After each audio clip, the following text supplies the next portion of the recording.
في السماوات والأراضين روحي وأرواحنا وأرواح العالمين لتراب مقدمه الفدا. قال الله الحكيم في القرآن الكريم: فأتوا على قوم يعكفون على أصنام لهم قالوا يا موسى اجعل لنا إلها كما لهم آلهة قال إنكم قوم تجهلون. صدق الله العلي العظيم.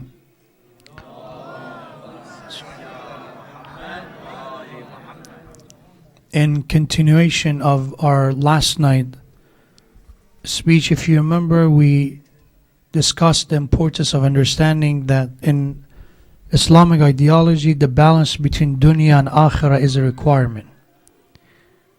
And we have to remember that Quran condemned those people who focus so much on dunya and they forget about the purpose of life and about akhirah. And we also have those verses and tradition that they condemn those human beings that they forget about the dunya and they sacrifice everything in dunya with no cause and in the name of akhirah. And that's famous tradition we have from the Ahlul Bid'ah alayhim as-salam, laysa minna. It's not from us. Again, these kind of tradition I encourage you to find, and they are, most of them are available in ahadith, and there's some summary of the book Al-Kafi, which recently being translated into English as well. There are sections that talking about these traditions specifically, that Ahlul Bayt, they set a list of certain behaviors which push those people away from Islam and push people away from Ahlul Bayt. So they said, Laysa minna, it's not from us. Basically, in another word, if you have this let's say a bad quality, a negative quality, you're not a follower of Ahlul Bayt, you're not a follower of Islam.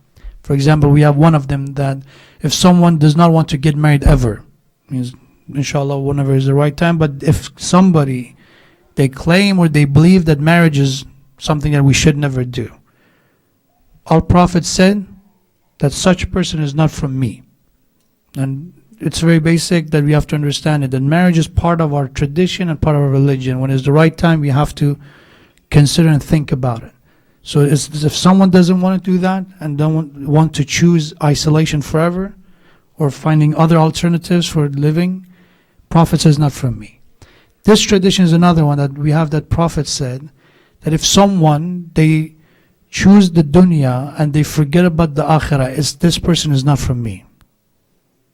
The one who choose dunya over akhirah is not from me, and the one who choose akhirah without dunya and put aside the dunya is not from me either. So in another sense, if you want to understand the message of Rasulullah and Islam and Ahlul Bayt, we must have both of them, dunya and akhirah. And last night I mentioned the tradition which was again by Prophet, that ad-dunya mazra'atul akhirah, that this dunya it's a farm, and the time of harvest is akhirah, is the day of judgment. But thinking about this help us to understand the concept of balancing between dunya and akhirah, how we can balance this. Because the biggest threat out there is, as I mentioned, is extremism when it comes to dunya and akhirah. If in any moment we are forgetting about the importance of balance between dunya and akhirah, we are failing in some levels. So we have to know that this dunya, it's the moment of test, it's a moment of trial. And as I heard from the youth, the topic in this Muharram was regarding tests and trials as well. So we know this life is about tests. So when we know about tests, we have to understand that if you do not understand how to take a test, you most probably will fail. And part of this dunya, part of the test of this dunya is to have balance in everything. When it comes to physical level, we must have balance and moderation in eating. We must have balance and moderation in sleeping. We must have balance and moderation in any other aspect of our lives. Entertainment, studying, whatever you consider, there is a balance for that. When it comes to spiritual world, when it comes to akhirah, same concept, that it must be a balance that we must recognize. But how to do that? That's the biggest question that we have. How we can take steps toward a balance between this life and hereafter. That's the question we have. And I said this, be careful that extremism is something not only we see in today that people call some specific people extremists, and because of certain violent behavior they have. Extremism could exist in different forms. If someone spent a lot of time, let me clarify example of extremism that we don't consider extremism. If someone spent a lot of time on mustahabbat, recommended actions, midnight prayer, salatul layl, let's say recitation of Quran, recitation of du'as, these are all mustahabbat. If we go in a level that this cause us to forget or neglect a wajib, something that is obligation, that moment, that's a type of extremism. That instead of focusing on what is more important, what is obligation, you focus on mustahab and recommended. Amir al-Mu'min Ali ibn Abi Talib alayhi salam mentioned that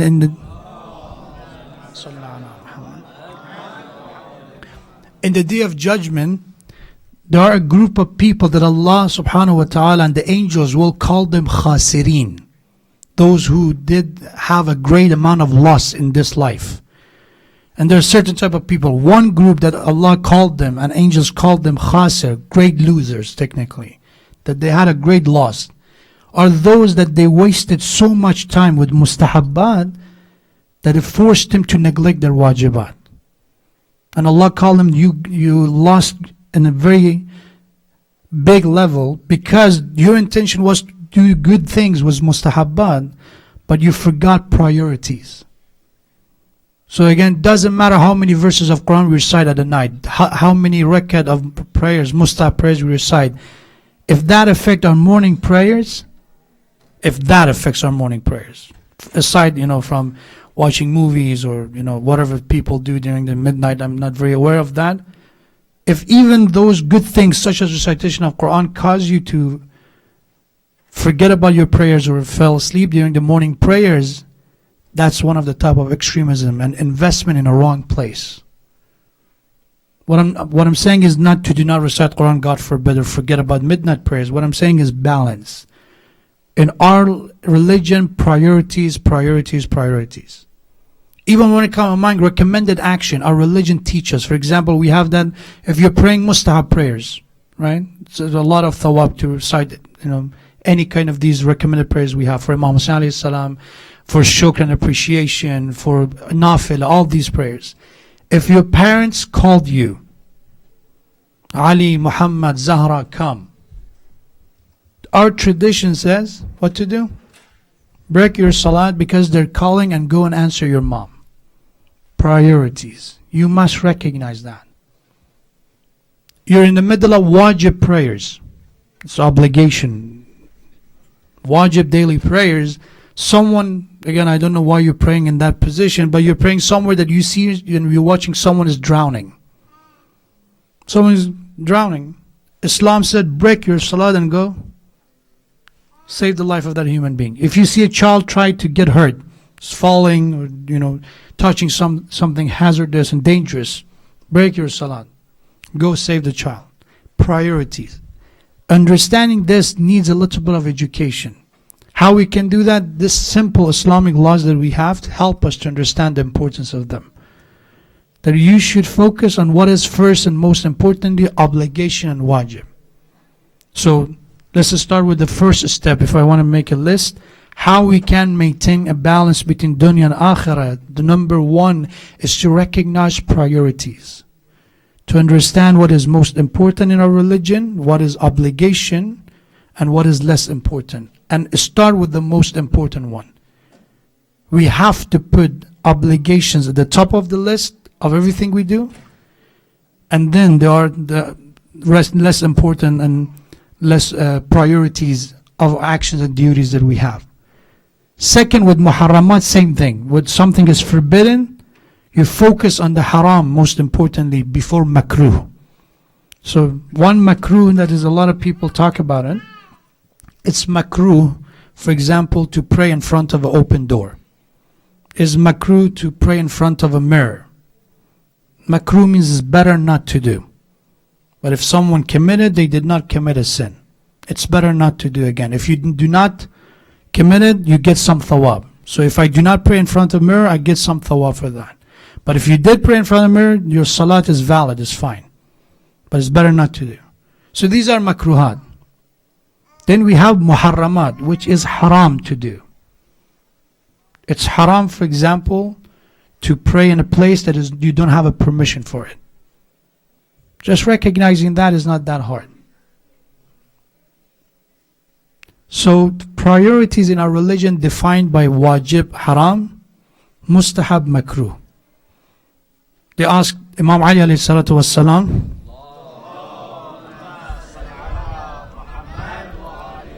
that what is taqwa? This taqwa and piety, that all the time people said, you must be pious, you must have taqwa, attain and acquire taqwa. What is it?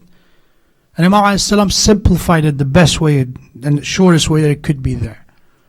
Said, avoid haram and do what is wajib upon you. That's taqwa. The simplest definition of taqwa: recognize what is obligation to do and recognize what is forbidden and haram and not to do it. Taqwa is not that complicated. Doing it is hard for people because sometimes what to do and not to do is not easy for the nafs. Our desires is the worst enemy that we have. And Quran talks about, in Quran over and over is emphasis on this, that if you leave your nafs alone, if you leave the hawa and the desires alone, they have a power and strength to overcome and affect and influence your decisions. So our religion focus on this, that you must be the one training your nafs. You must be careful about that. So let's go to the second step. The second step, how to maintain a balance between dunya and akhirah. First was priorities. Second step is to understand that nafs loves extremism. Our nafs, this hawa, does not like balance. Very interesting if you look at our nafs. They ask us, you have off day, today is, for example, a Saturday, tomorrow is Sunday. What do you want to do in the off day? When, it's a day that you have nothing to do, no responsibilities. What kind of things comes to our mind? I want to sleep till whatever, right? Extremism, every day I sleep 6 hours, 5 hours. I want to go just, whatever I can, hit the max. This is the nafs.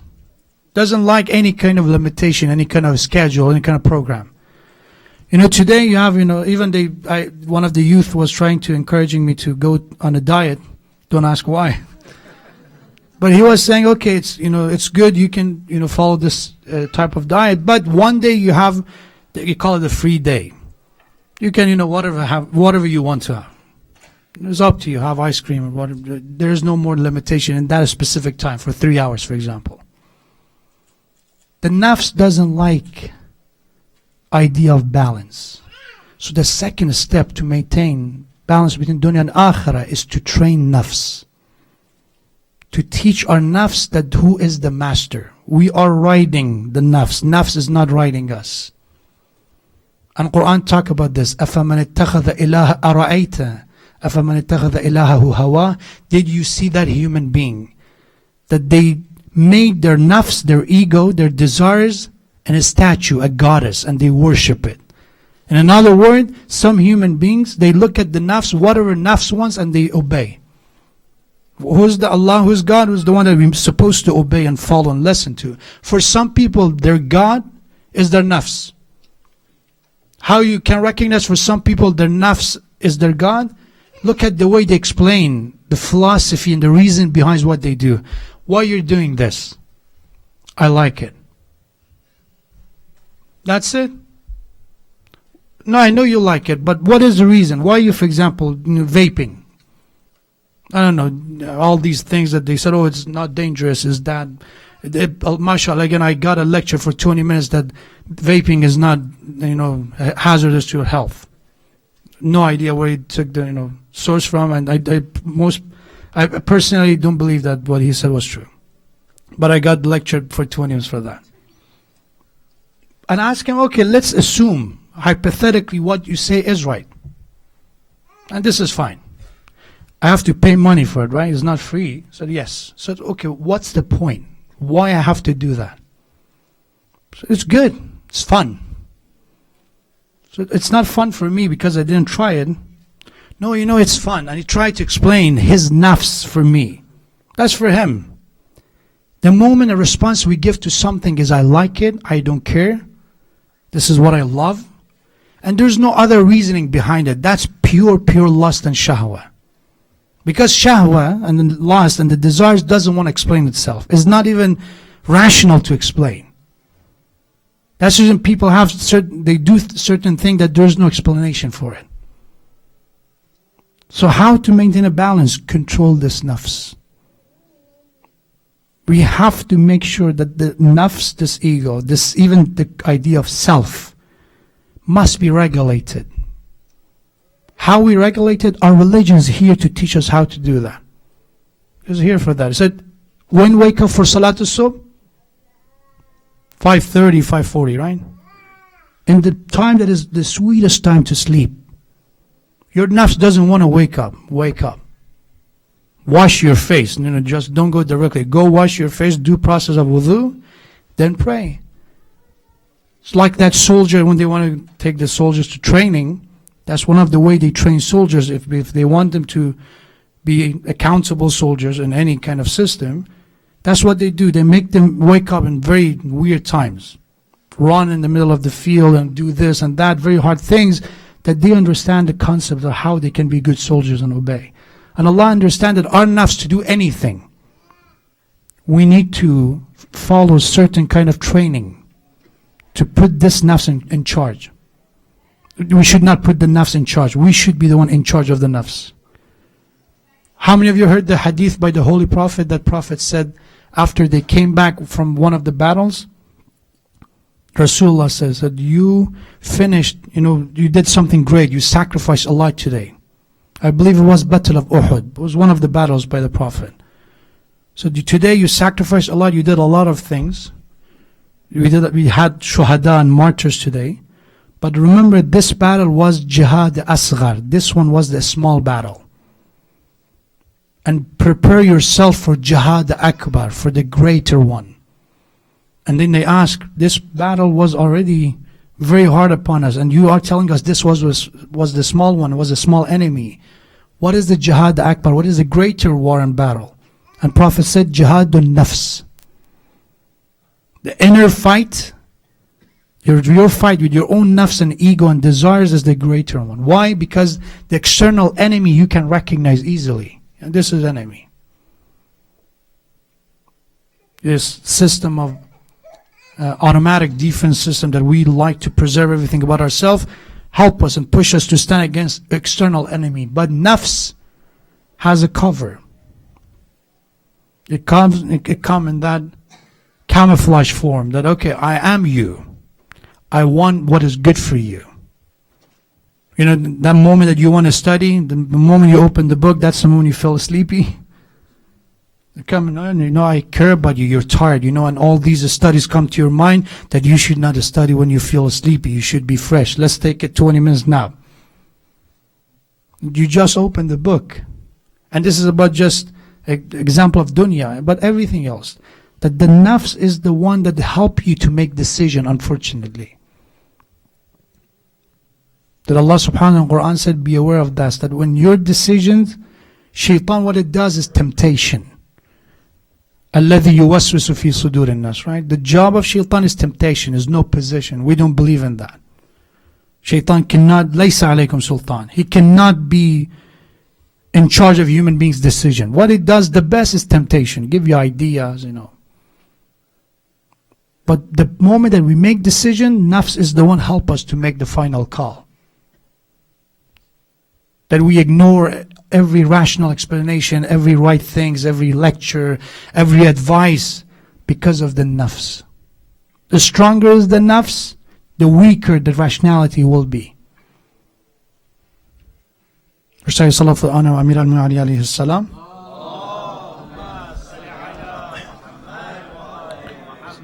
Amir al-Mu'min Ali ibn Abi Talib alayhi salam said this, that Allah subhanahu wa ta'ala created angels from pure wisdom, aql. That's the reason an angel is not capable of making a mistake. because it's pure wisdom. Allah created animals from pure shahwa. Animal are from pure desires. That's the reason there is no rationality, there is no reasoning for them. They follow instinct. And Allah created man from a mixture of wisdom and shahwa. A mixture of wisdom and desires. And Imam continued, the more your aql is stronger, the more the side of your aql and wisdom is in charge, the stronger is that angel part of you, and the weaker is the animalistic part of you. And the more that the stronger is the side of your desires and shahwa and lust, the weaker your wisdom will be. They are consistently in a battle. You cannot have both of them strong. One of them in charge. When someone is in shahwa, when they're in following desires, that's it. So look at our religion, how precise our religion give us guidelines. That okay, if you're angry, what you have to do? Anyone heard that? When you're angry, what do you have to do as a Muslim? For example, when it comes to talking, what is the best thing to do when we are angry? In a form of talking. Don't talk. Doesn't matter what you're going to say, it's not going to do anything. It's going to cause more problem. Be quiet. When you're angry, don't say anything. Second, when you're angry, don't make any decision. Even if it's a good decision, you will regret it. Do not make any decision, do not talk, do not act. Why? Because that desire, anger is one of the desires, one of the shahawat. That if you don't balance it, could be dangerous. That's what we're to do. Jealousy, being stingy, all these negative qualities of a human being. The guideline for this out there, how to do. There's a book, Mi'raj al-Sa'ada by Allama Naraqi, which is basically the guideline of ethic. And specifically, it's the training procedure, how to train your nafs. Step by step. Again, hopefully, maybe in the future, we could inshallah discuss a little bit of that, but I encourage you to find the book, Mi'raj al-Sa'ada by Allama Naraqi. And al-Islam.org, I'm pretty sure it has this book. It's talking about step by step how, if you want to train your nafs, how you can do that. And it talks from beginning step how to basically have a system of fighting back against arrogance, against stinginess, against all these negative qualities. So that's the second one. Understanding that nafs must be controlled and limited. That's what our religion said, do not go in extremism even in eating. Our Prophet says that there are type of people that they cannot recognize Allah and they cannot enjoy worship. One is the people who are fully, they overeat. Those who overeat, those who oversleep, they cannot taste the true meaning of iman and faith because they're in extremism even physically. So balance must be there. That's the second one to understand. The third one is to maintain a balance between dunya and akhirah. Is to start from within, from the intention. A balance between dunya and akhirah is that our dunya, as I mentioned, is a farm for akhirah. So if you want to maintain a balance, make sure our intention are in the right place. That's a third step. And what I mean by intentions, in the day of Ashura there were two sides. Both claimed they were Muslims. Both claimed they are army of God. Umar ibn Sa'd's army, they used to call themselves Khaylullah, or army of God. So both believe they are on the right side. Both are there to fight. These are all the same. Both are over there to kill. Both are there to sacrifice their life. So if you have your life, in hand and I'm ready to just give away my life, that's not a quality. Because even Umar ibn Sa'd's side, they were ready to give their life for the false as well, for the wrong purpose. So these are all common. Both claim they're Muslims, both are over there to sacrifice their life, both they consider themselves army of God. What is different about them? One is Abu Abdullah Hussein alayhi salam that said, I'm here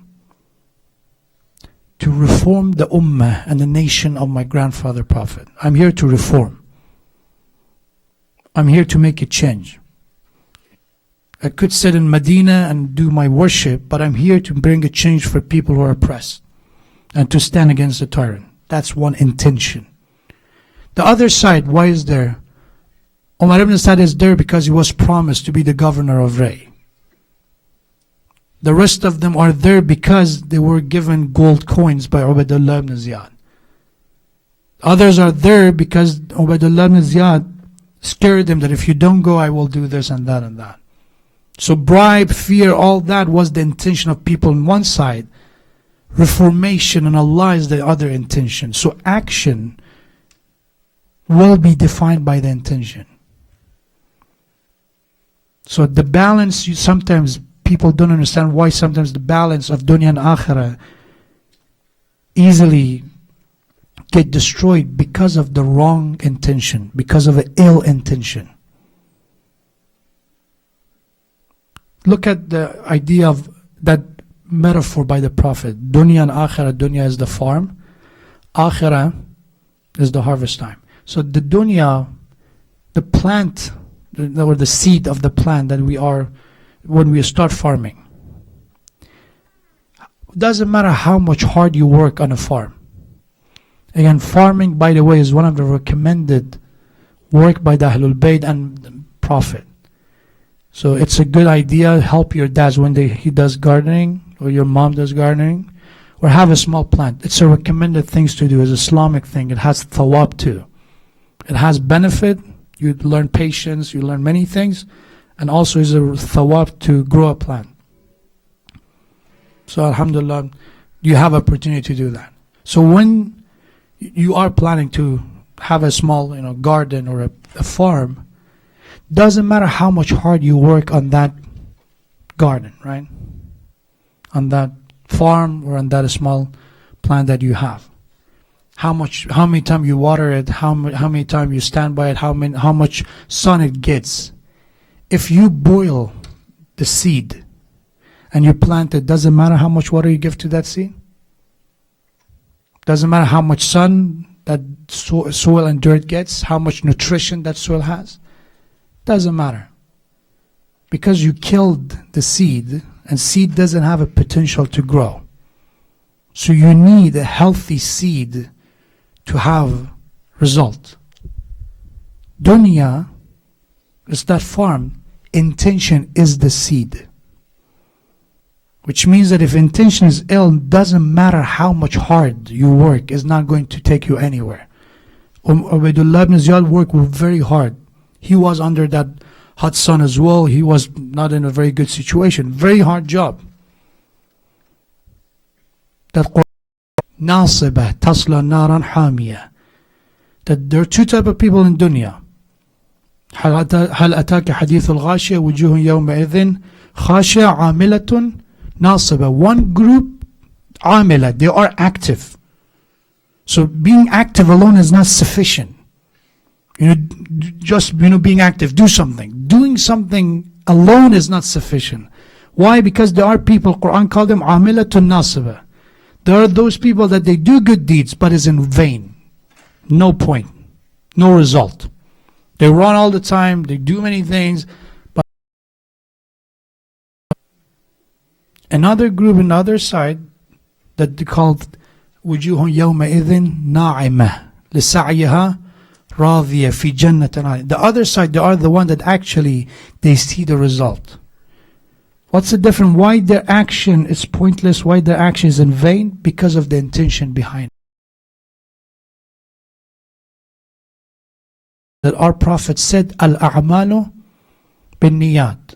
If you want to know the value of your action, your intention matters.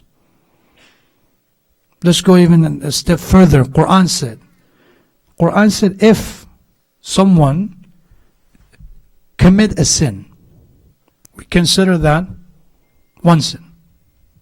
Man ja'a bis-sayyi'ati falahu mithluha. If someone commit a sin, is one sin. If you do something good, Man ja'a bil hasana falahu ashra amthalaha. If you do something good, we give you 10 times. So it's not a justice in that. Allah's blessing is much more than His justice toward us. If you do good, I reward you 10 times. If you do evil, 1 negative point. Even goes further, that if you think of committing a sin, I will not consider it a sin, because you did not transform it to an action. But if you think of doing something good, your intention was to do something good, even if you don't do it, we will give you the reward of that. That's the power of intention. That with your intention you can do that. That's the reason in Ziyarat of Imam Hussein, what we say, Ya laytana kunna ma'ak. We wish that we had that opportunity to be with you. Why? Because we believe that if you truly mean that and you had that intention, Allah will give you the reward for that. So intention, it's very defining about the balance. That if we work every day and we don't know why we're working for, what is the point of working? We just work for the sake of work. Eventually the balance will be not there anymore. We become those automatic robots that we just do. Then you will find a meaning from that. The dunya that we do should be for akhirah. Should be for akhirah. That's the reason when it comes to the dunya, I said dunya could be dangerous. Why? Because dunya has a side effect on us. What is that side effects? That dunya affects our intention. How it does that? We have that what dunya does is make you fall in love with it. What it does, that it make you attached to it.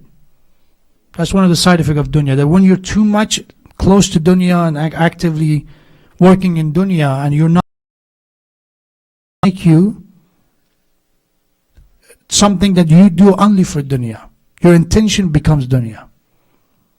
So when they look at the tradition, said what you have to do, you have to have zuhud fit dunya. Zuhud is detachment. You must be detached from dunya. And it's a very easy claim. How I can be detached from dunya? You know, it's a very good theory, but how I can apply it? Application of that is very simple. Just think about this, that how much you're ready to sacrifice for dunya. How much, for example, let's talk about attachment to a car. A car. How much you attach to that car is based on that if my brother accidentally scratched my car, what we're going to do, how we're going to react. I had a very good cell phone or laptop. I like it very much. Something happens to it, what do? What kind of a big deal I make? So if you have this tasbih and somebody take it away, what kind of sadness comes to you? But now imagine if you have a very good watch and they take it away from you. So it was, but people explain it. No, it was not that I loved that. It was a symbol. It had a meaning. It was a lot of memories with it. Memory is not with that watch, it's with you. But no, there are explanations.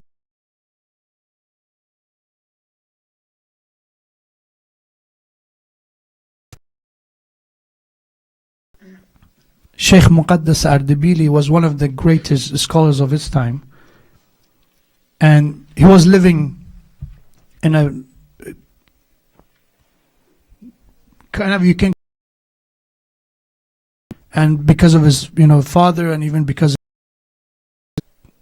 properties and some capabilities to buy a big house for himself. It wasn't a lavishly wasteful, it was a big house, and Islamically you need it. There's nothing wrong with have a house with your own level of economical status, social economical status. So he had this house. So a similar story to last night, he's one of these fabricated or fake Sufis.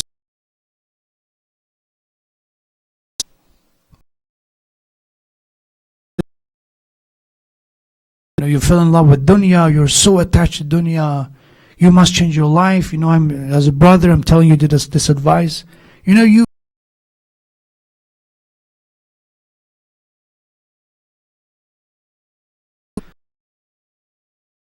to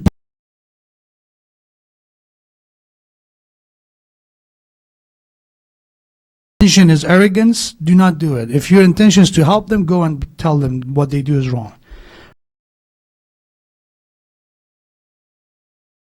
And I live without anything.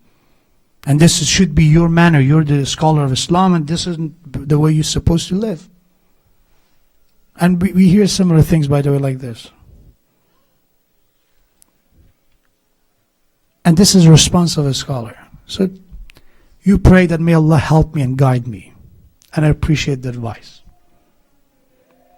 This is a way of mu'min dealing. If someone gives you advice, even if you believe you don't need to take it.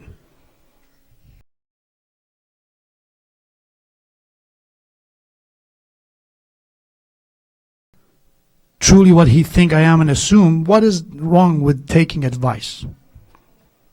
Listening to speech about praying on time, and I pray on time. What's wrong with that?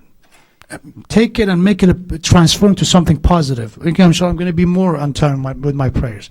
Oh, stop talking. You don't know who I am. You know, I do this all the time. Ahlul Bayt were exactly like this. That Imam Ali used to say to Qanbar, his servant, is a student, younger than him. And he's the Imam, and that's not infallible. Infallible saying to not fallible. To Qanbar, idhni. So give me some advice. And we have similar things to Rasulullah. That said to Salman, idhni. And then they said, Ya Rasulullah, you're the messenger of God. Or Qanbar used to say, Ya Amir al-Mu'minin, you are Waliyullah, you're Hujjatullah, you know, you have the knowledge.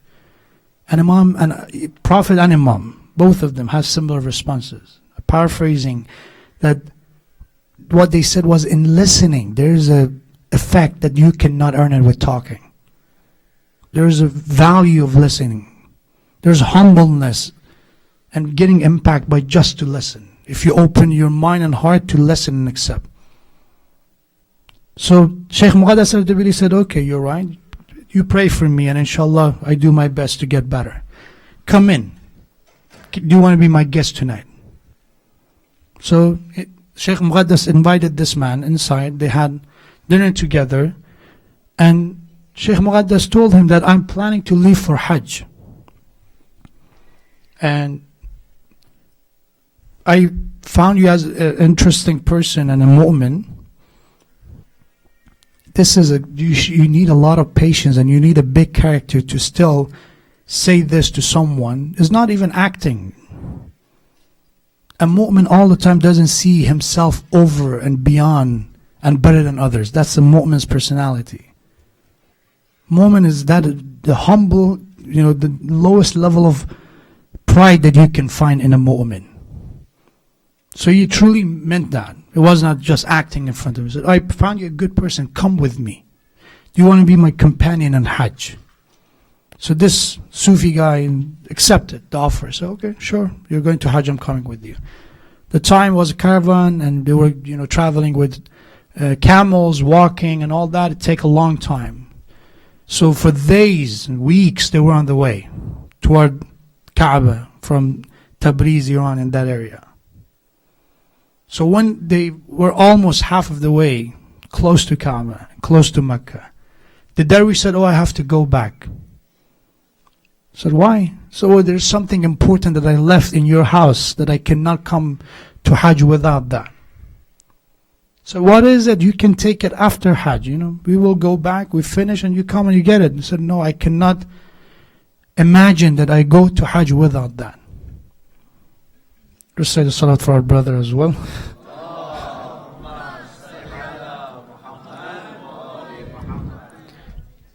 The way he looked was a lot of meaning with a lot of messages.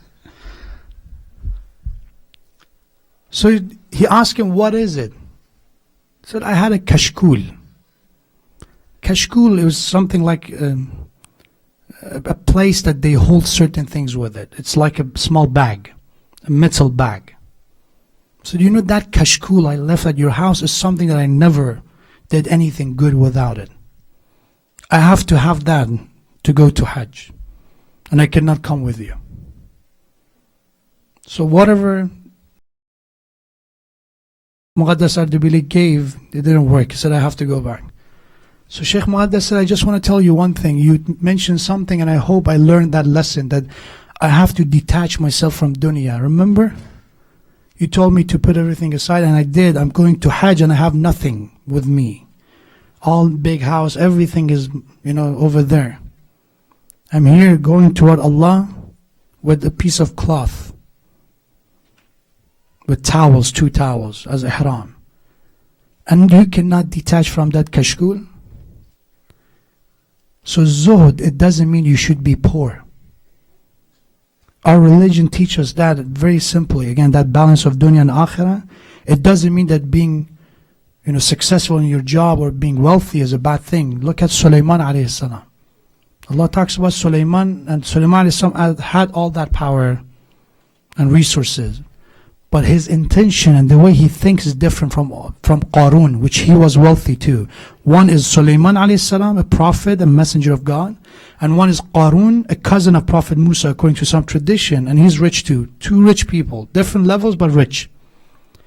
One, when they asked Prophet Sulaiman alayhi salam about the power and everything, this is that word he says, هَذَا مِنْ فَضْلِ رَبِّي.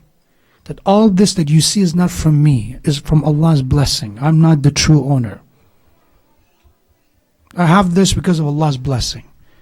For us, again, if we're able to achieve something in our life, we invented something, we accomplished something, ask ourselves how much we truly work to get that talent to be able to do that. There are millions, billions of people in the world, and I'm the one who have that ability. Those tools to go to school, that talent to learn, all that. Not getting sick. A lot of people die at a very young age. I'm still living. What did I do to achieve this? It's Allah's blessing that I have this. If I graduated, if I have a good job, all this Allah's blessing. هَذَا مِنْ فَضْلِ رَبِّي. That's one mentality. On the other side, we have the Qarun. When Musa a.s. told them, Qarun, give to people. You see people are suffering. Share some part of what you have with others. This is the response he gave. إِنَّمَا أُوتِيتُهُ عَلَىٰ عِلْمٍ عِنْدِي.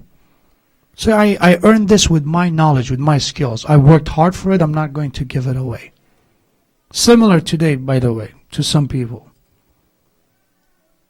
إِنَّمَا أُوتِيتُهُ عَلَىٰ عِلْمٍ عِنْدِي. I had this knowledge, skills, talent. I earned it, and there's no responsibility upon me to give it to others. So zuhud is detachment from dunya, understanding where dunya came from and what is the point of dunya. Poor people, they could do evil things. Khuli is the one who carried the Imam Hassan alayhi salam head from Kufa to from Karbala to Kufa and to Sham. It wasn't a rich man. Because of money and because of just getting some attention from Yazid ibn Muawiyah and for some reward, he did that for that intention. Sariban, basically the riders, the one who's in charge of camels. We have in some tradition that when Imam Hassan was alive, he saw a ring that he got his attention. After Shahada Imam Hassan, he purposely went and found the body of Imam Hassan to take that ring.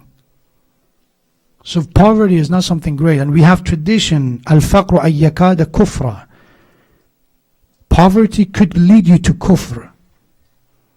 So our religion encourages to do not justify being lazy and sitting down. Be active. Work, earn from a halal source, and do your best to don't be needy, to be wealthy, strong, and even contribute to others. Not with the intention of being wealthy and showing off, no, with the intention that you are not going to be the one leeching over other people for help, and also you're a source of blessing for others as well. As a mean, you want to be a distributor of good. With that intention, work hard. A man with no hand came to Imam Sadiq alayhi salam,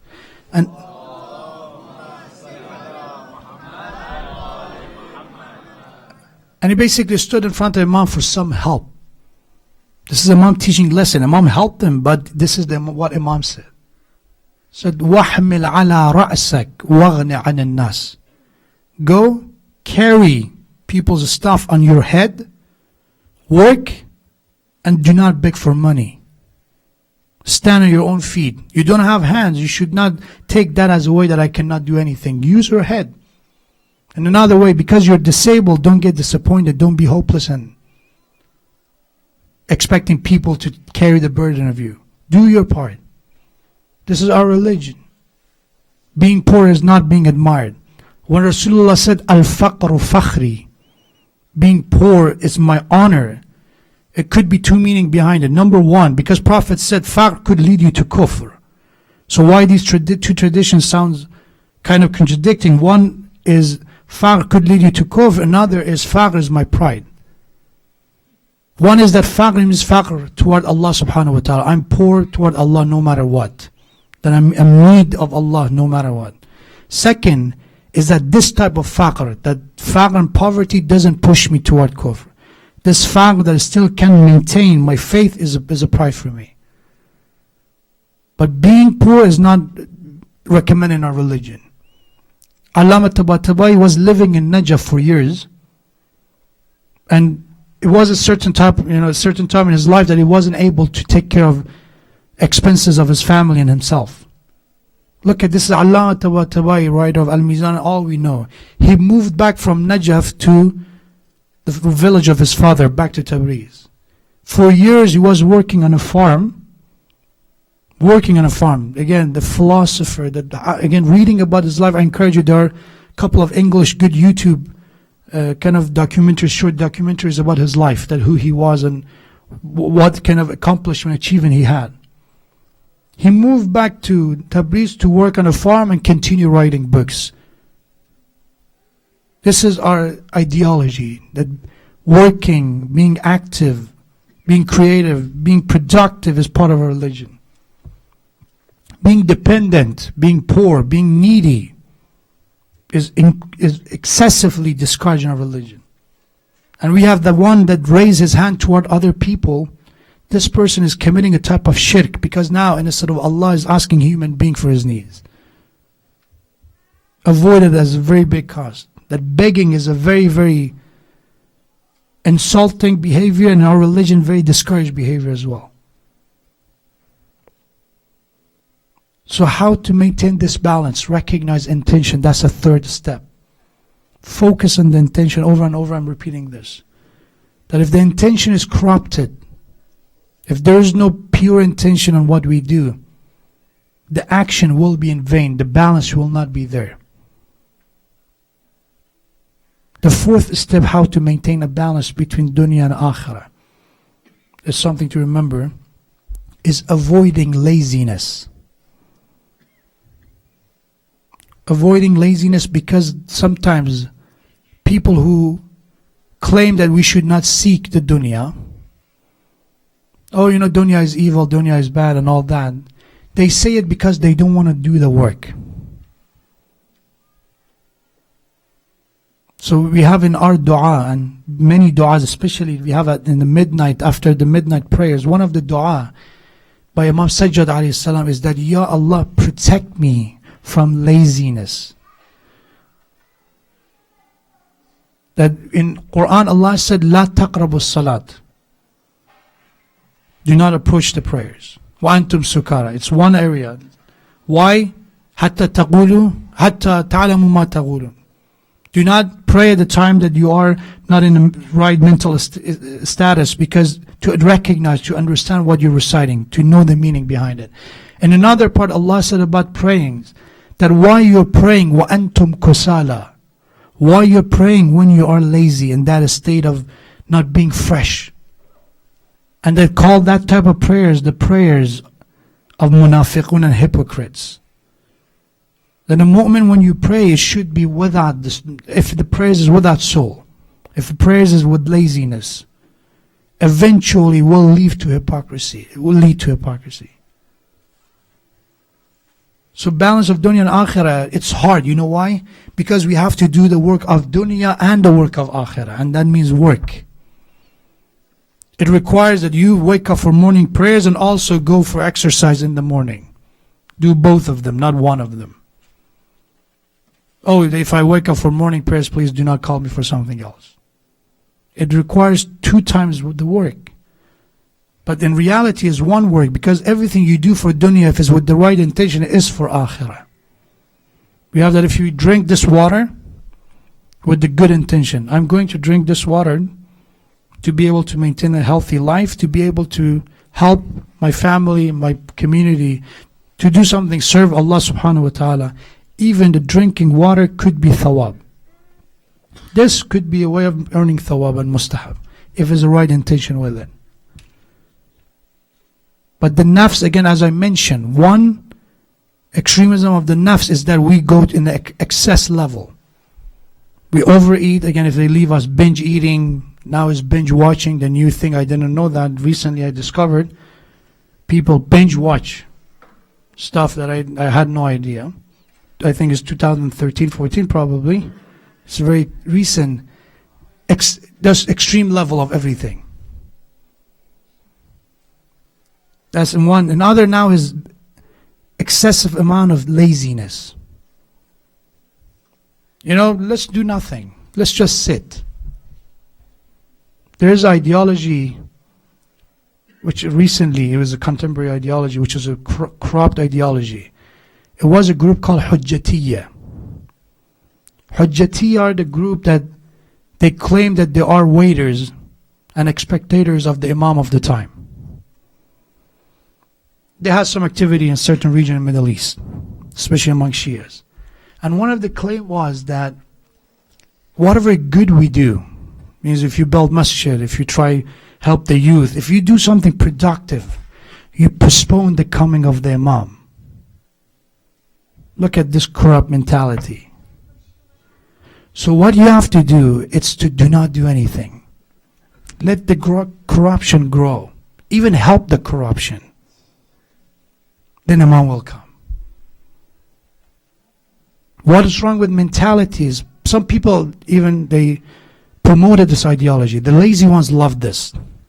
You give to the lazy one, of course, give 1 hour lecture and just, go in the morning and this and that and do this activity and have a camp and have a use poetry and all these things to just, promote the message. No, don't do this. Sit down and do nothing.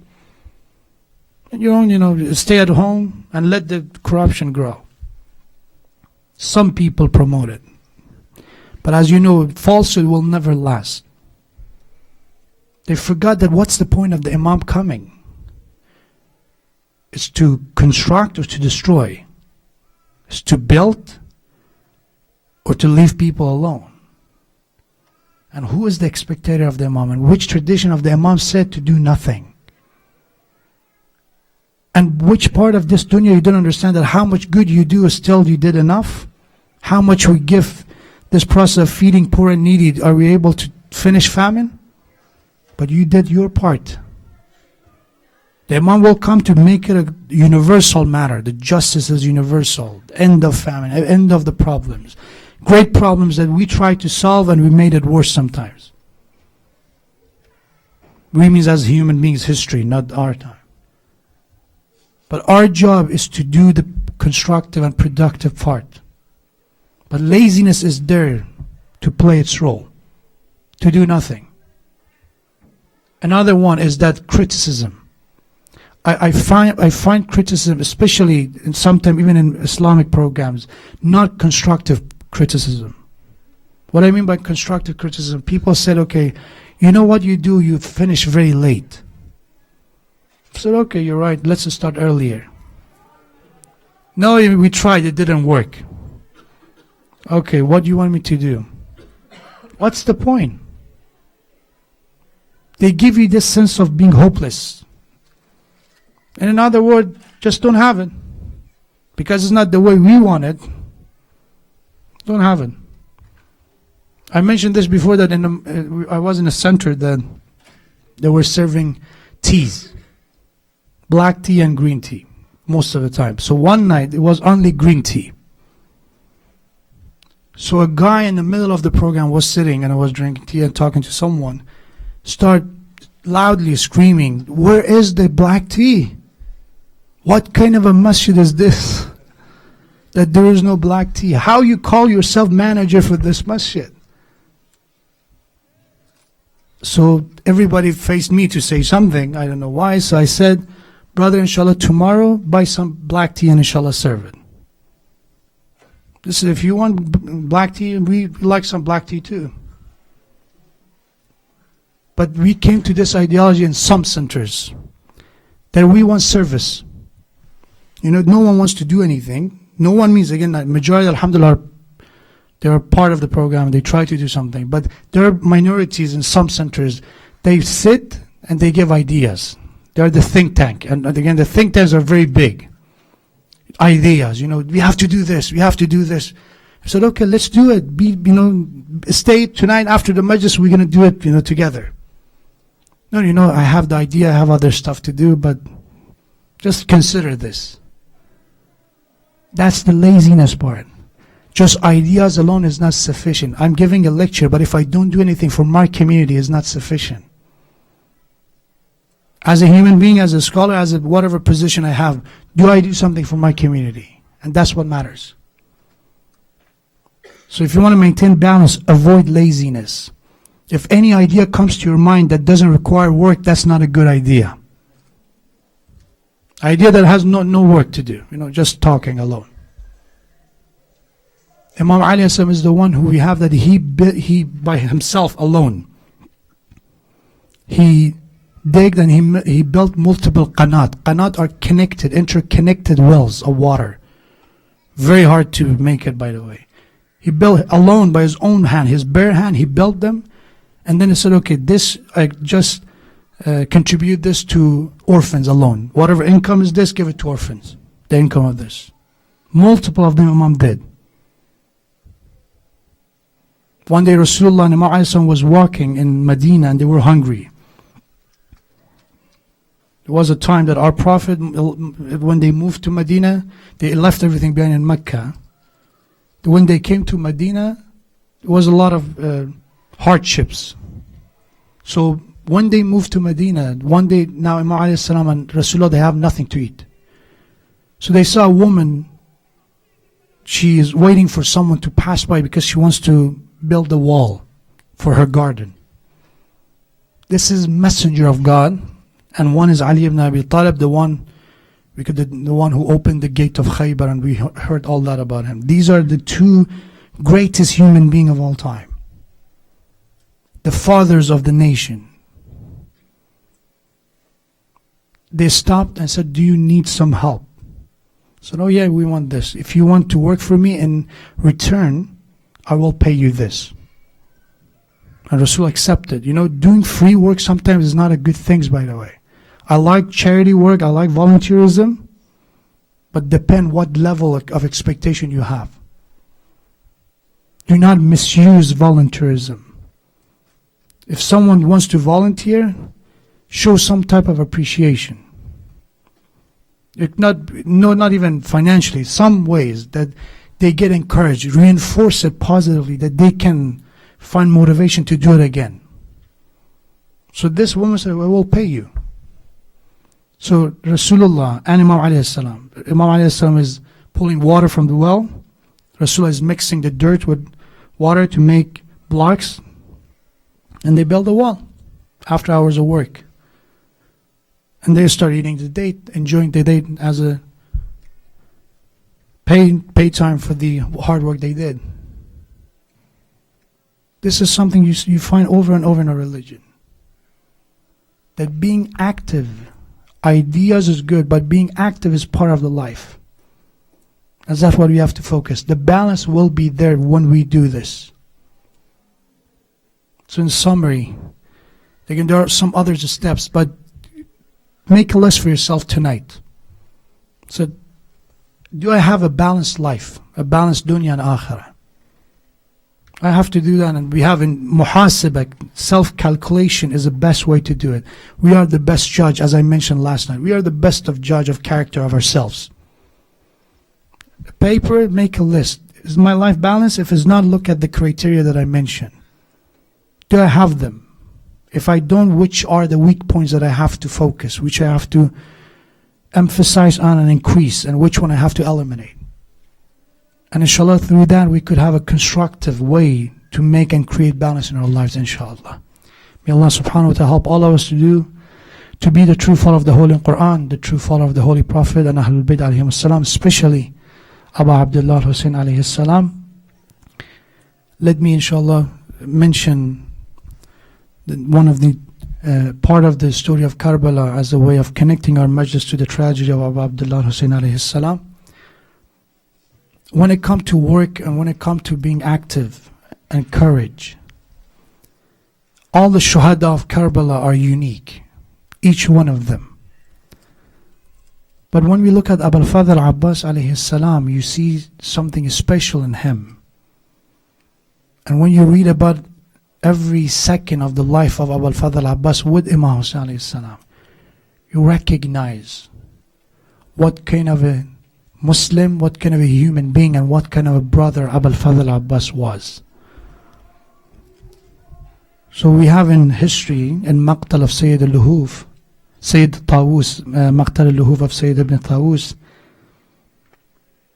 that before the day of Ashura, Abu al-Fadl Abbas alayhi salam, he attacked the river of Furat multiple times. And he brought some waters. So this is that point I'm talking about, no laziness in the character of a mu'min. He did not give up. Multiple times he attempted, and he went and he actually brought some water back. But it wasn't enough for the family and companions. Until the day of Ashura, which the last time that we all heard about the Musibah of Al-Fadl Abbas, that was one of the multiple times, which was the last time. Let's say inshallah salam to Abu Abdullah Hussein alayhi salam. Let's inshallah close our eyes and imagine this tragedy. This is a part of our imagination, that what we would do if we were in that day. And inshallah, hopefully, we hope and we pray that we are on the right side and we would do the right thing. السلام عليك يا سيدي ويا مولاي يا أبا عبد الله أيها الشهيد يا ابن رسول الله يا سيدنا ومولانا إنا توجهنا واستشفعنا وتوسلنا بك إلى الله وقدمناك بين يدي حاجاتنا يا وجيها عند الله اشفع لنا عند الله يا وجيها عند الله اشفع لنا.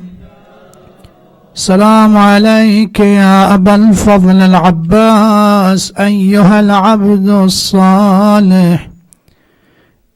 We have in the day of Ashura, Abu al-Fadl Abbas alayhi salam came to Abu Abdullah Hussein alayhi salam, asked permission, my brother, honor me and grant me the permission that I go one more time and bring some water. I see these children and I see the women, how they are asking for water and how they're crying, and I see the tears of Sakina and Ruqayya I cannot tolerate. The word that Abu al-Fadl Abbas alayhi salam used to Abu Abdullah alayhi salam is my Sayyid, my Mawla, my Master. Indeed, seeing this scene made my chest and hold my breath, make me to regret every second of living. We have that Abu Abdullah said, my brother, you are my last resort. You are the flag holder of my army. Have some patience. We have that Abu al-Fadl Abbas alayhi salam came back, and when he entered a tent that they were keeping some left water, then some resources for water that was in that tent, he saw a couple of these kids. They pull up their shirts and they're lying down on the ground because there's some area of the ground that is a little bit of water, and they try to reduce the thirst with attaching those stomachs to that dry land. So Abu al-Fadl Abbas alayhi salam came back to Abu Abdullah and Hussein alayhi salam, said, "Oh my master, I never asked you for anything. In my lifetime, whatever you commanded me, I obeyed, I listened. But for one thing in my entire life, grant me the permission." Abu Abdullah Hussein told him, "Go, but come back quickly.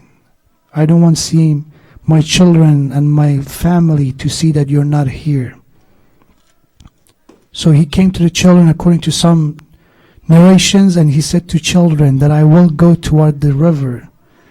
When I came close to the river, I will say Allahu Akbar. When you heard the first Allahu Akbar, it means that I am very close to water. When I get the water, I will recite the second Allahu Akbar. This is a sign that you know now the water is with me.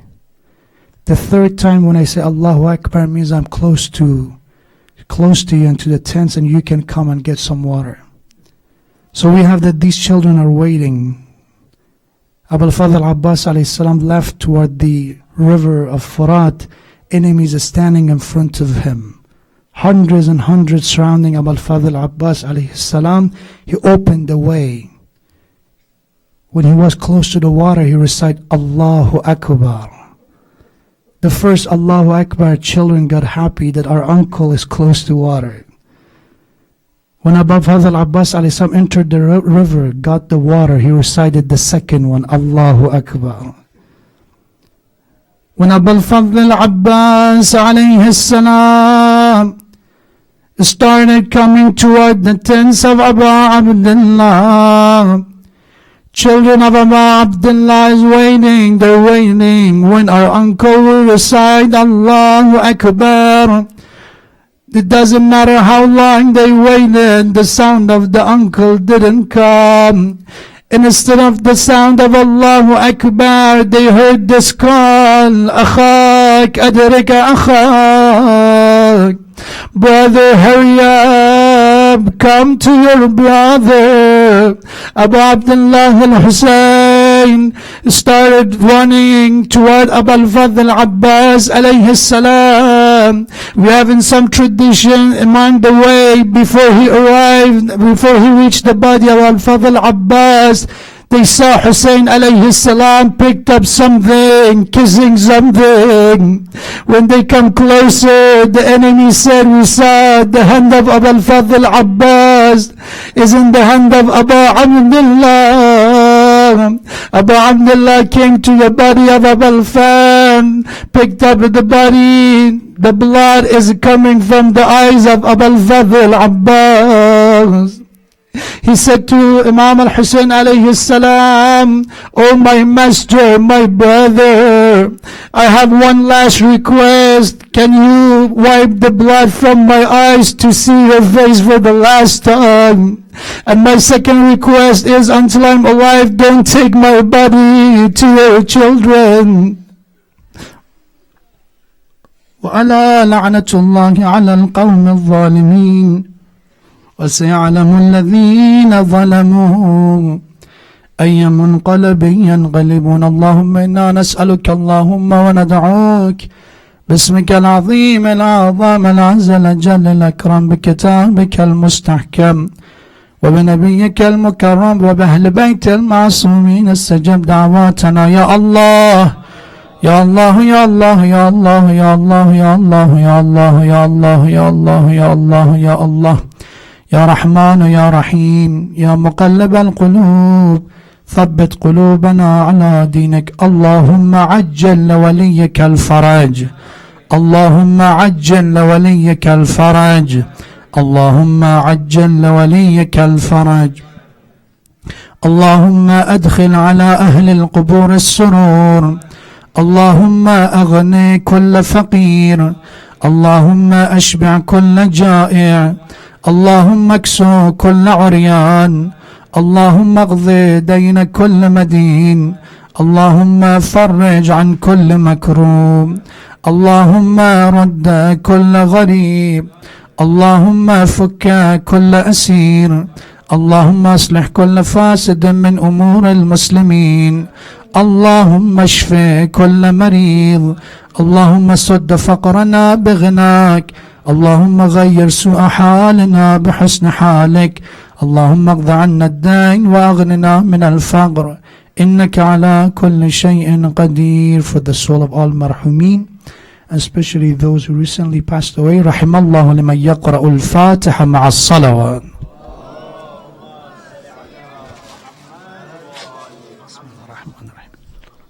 الرحمن الرحيم.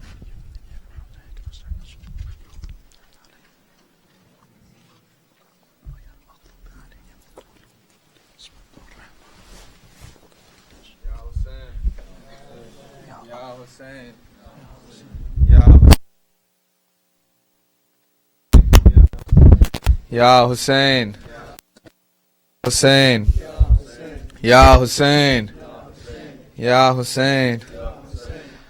Oh my Abbas, Abbas, Abbas, bravest of us. Abbas, Abbas, where is Abbas? Abbas, Abbas, Abbas, Abbas, Abbas. Abbas, Abbas, Abbas. Oh my Abbas, Abbas, Abbas, bravest of us. Abbas, Abbas, Where is Abbas?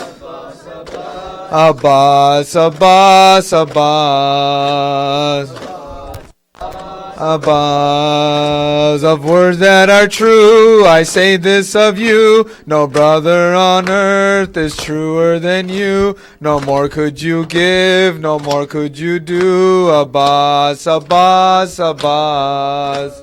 Abbas, Abbas, Abbas. Oh my Abbas, bravest of us. Where is Abbas? Abbas, Abbas, Abbas. Abbas, this uncle of mine, so tall and so strong, will soon quench my thirst before long. They say he has died, but they must be wrong. Abbas, Abbas, Abbas. Abbas, Abbas, Abbas. Oh my Abbas, bravest of us. Where is Abbas? Abbas, Abbas, Abbas, Abbas. Of all those who love, their love is outdone by the love that you had for Fatima's son. From the day you were born, the blaze had begun. Abbas, Abbas, Abbas. Abbas, Abbas, Abbas. Oh my Abbas, where is Abbas? Bravest of us. Abbas, Abbas, Abbas, Abbas. Who else can claim that Imam Hussein wanted no other and called out his name? My back is broken, who else remains? Abbas, Abbas, Abbas. Abbas, Abbas, Abbas. Oh my Abbas, bravest of us. Where is Abbas? Abbas, Abbas, Abbas, Abbas. Sallu ala Muhammad wa ali Muhammad. Reminder that there is open mic poetry right after the program, right after Salam. We will be. السلام عليك يا سيدي ويا مولاي يا رسول الله يا نبي الله يا خير خلق الله يا خاتم النبيين يا محمد بن عبد الله صلى الله عليه وآله وسلم. السلام عليك يا مولاتنا يا فاطمة الزهراء سيدة نساء العالمين. السلام عليك يا أمير المؤمنين ويا إمام المتقين علي بن أبي طالب. السلام عليكما أيها الحسن والحسين سبطي نبي الرحمة وسيد شباب أهل الجنة وعلى أخيهما أبا الفضل العباس وأختهما زينب الكبرى سلام الله عليها. السلام عليك يا علي بن الحسين زين العابدين. السلام عليك يا محمد بن علي أيها الباقر. السلام عليك يا جعفر بن محمد أيها الصادق. السلام عليك يا موسى بن جعفر أيها الكاظم. السلام عليك يا علي بن موسى أيها الرضا المرتضى. السلام عليك يا محمد بن علي أيها التقي الجواد. السلام عليك يا علي بن محمد أيها الهادي النقي. السلام عليك يا حسن بن علي أيها الزكي العسكري. السلام عليك يا صاحب الزمان يا خليفة الرحمن يا إمام الإنس والجان. السلام عليكم يا أهل بيت النبوة جميعا ورحمة الله وبركاته. صلوات.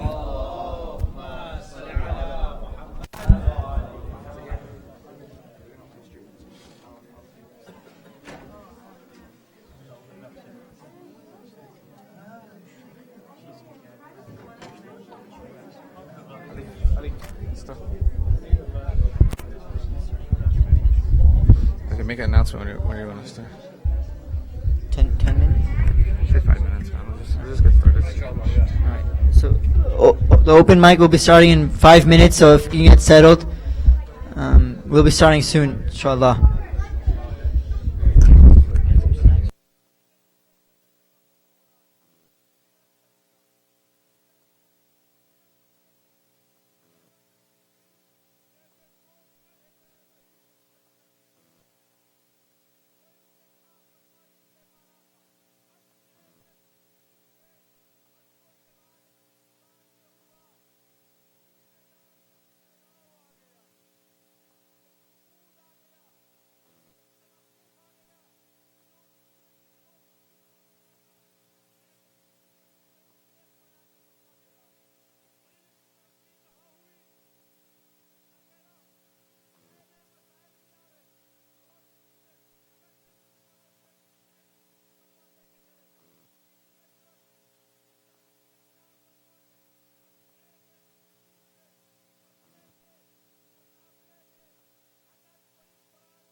Assalamu alaikum. So inshallah we'll be starting now with the recitation of the Holy Quran. So with a loud salawat, Muhammad wa ali Muhammad.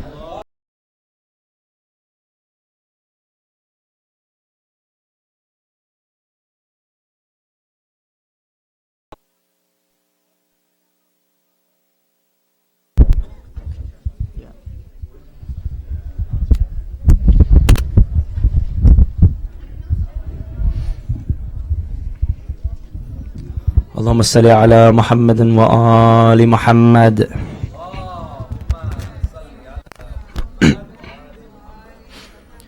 أعوذ بالله من الشيطان الرجيم. بسم الله الرحمن الرحيم.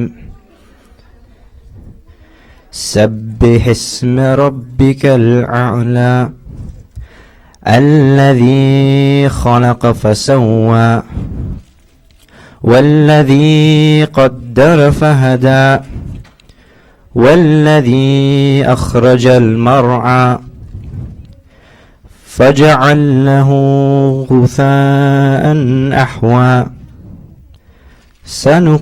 سنقرئك فلا تنسى إلا ما شاء الله إنه يعلم الجهر وما يخفى ونيسرك لليسرى فذكر إن نفعت الذكرى سيذكر من يخشى وتجنبها الأشقى الذي يصلى النار الكبرى ثم لا يموت فيها ولا يحيا قد أفلح من تزكى وذكر اسم ربه فصلى بل تؤثرون الحياة الدنيا والآخرة خير وأبقى إن هذا لفي صحف الأولى صحف إبراهيم وموسى صدق الله العظيم. اللهم صل على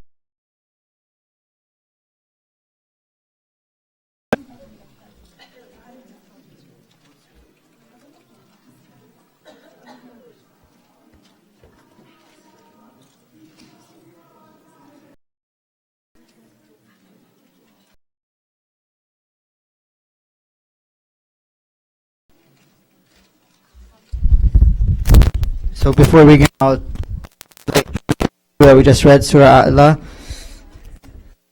Glorify the name of your Lord Most High, who has created all things in proportion, decreed their destinies, and provided them with guidance. It is He who has caused the grass to grow, then caused it to wither away. We shall teach you the Quran, and you will not forget, unless God wills it to be otherwise. He knows all that it is made public and all that remains hidden. We shall make all your tasks easy. Therefore keep on preaching as long as it is of benefit. Those who have a fear of God will benefit, but the reprobates will turn away and suffer the heat of the great fire, wherein they will neither live nor die. Lasting happiness will be for those who purify themselves, remember the name of the Lord, and pray to Him. However, the disbelievers who prefer the worldly life, even though the life hereafter will be better and will last forever, this is what is written in the ancient heavenly books, the scriptures of Abraham and Musa. Sallallahu Muhammad wa ali Muhammad.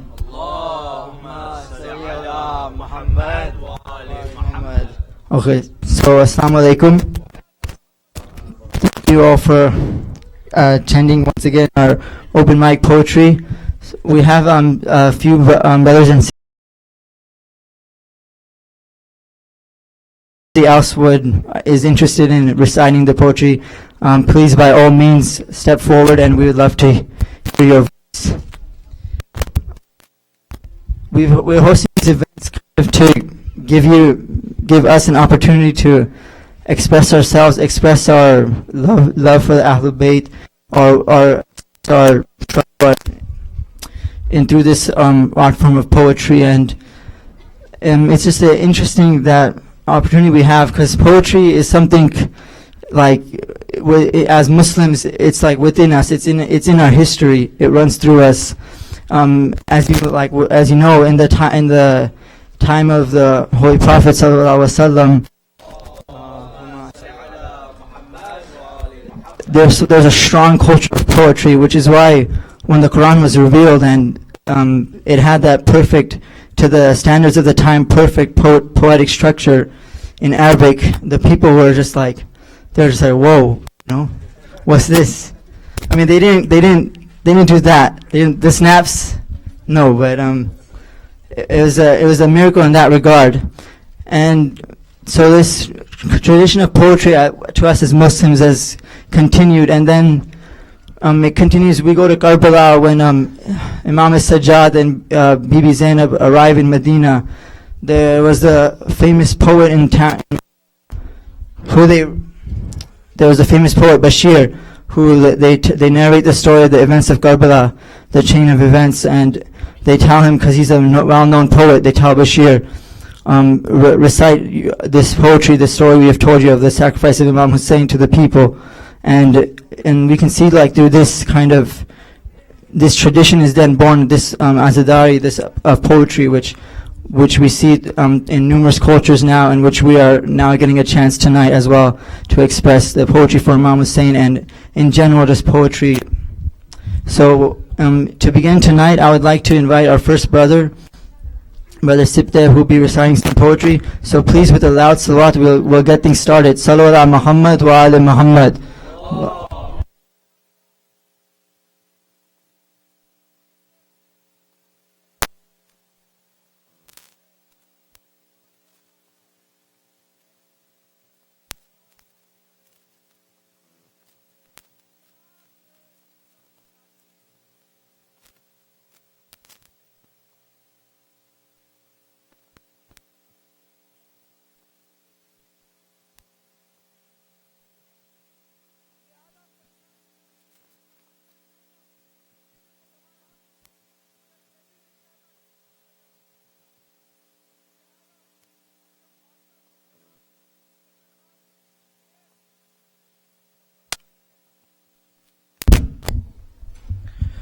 Salawat Muhammad wa ala Muhammad.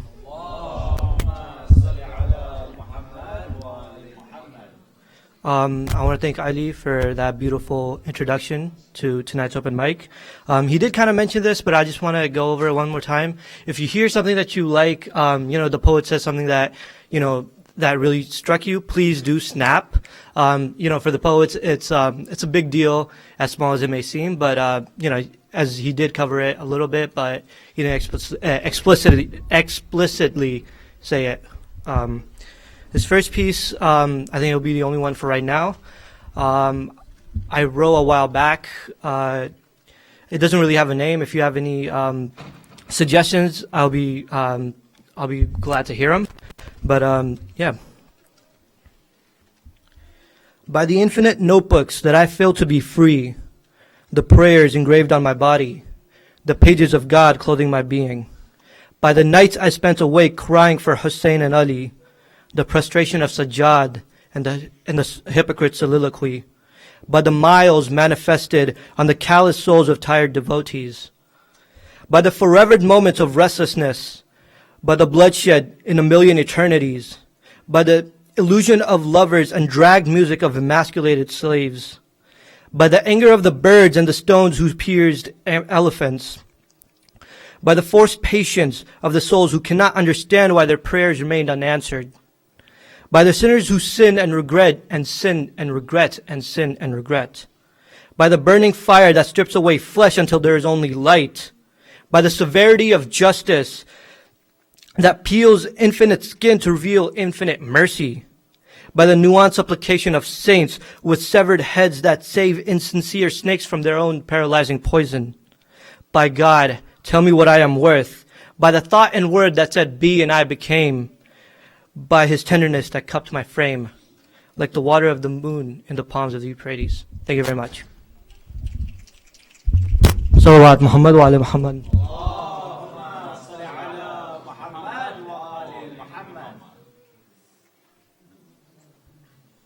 So now we're going to switch on to one of the sisters who would be reciting tonight. So just with a loud salawat, I would like to invite Sister Masuma Ali to recite some poetry on Karbala. With a loud salawat. Ma salli ala Muhammad wa ali Muhammad. Is she here? No? Okay. And then if Sister Zoha is ready, then if she can move forward, inshallah, with a loud salawat.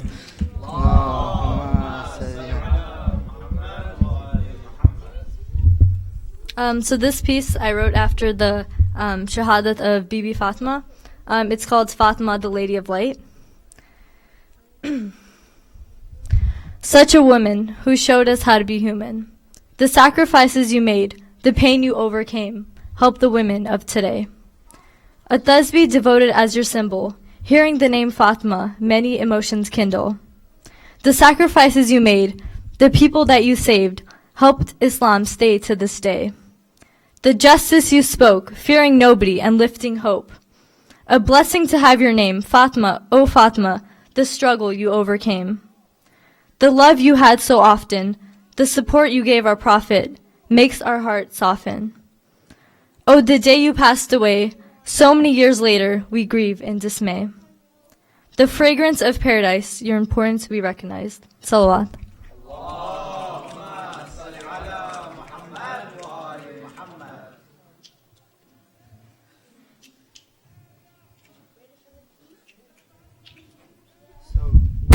I would like to take this chance to remind you, if anybody wants to step up, if they've had something in the past or something, you guys are come up with things on the spot. You're capable of it. I know you are capable of it. So if anyone wants to come up, just in the sister side, you can come up to Sister Manize, and on the brother side, we're here.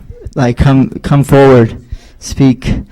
But if not, then I'd like to invite Brother Ehsan to next.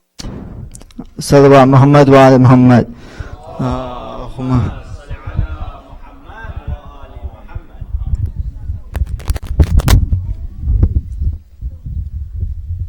This isn't so much spoken word as it is sort of a nasheed.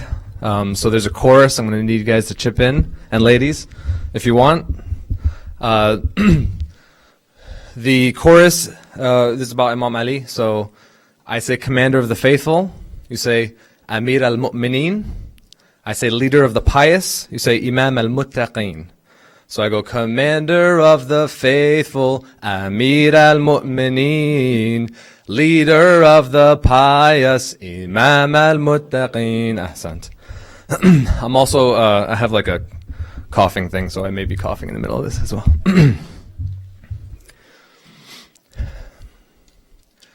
Praying at the house of God, she feels the pangs of labor. The walls of the Kaaba open up, a sign of God's favor.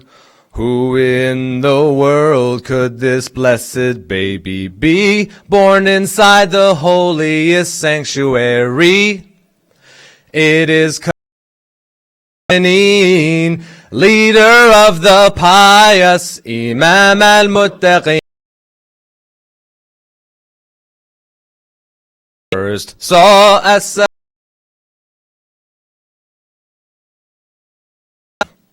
all he did was preach the truth he wanted them to see.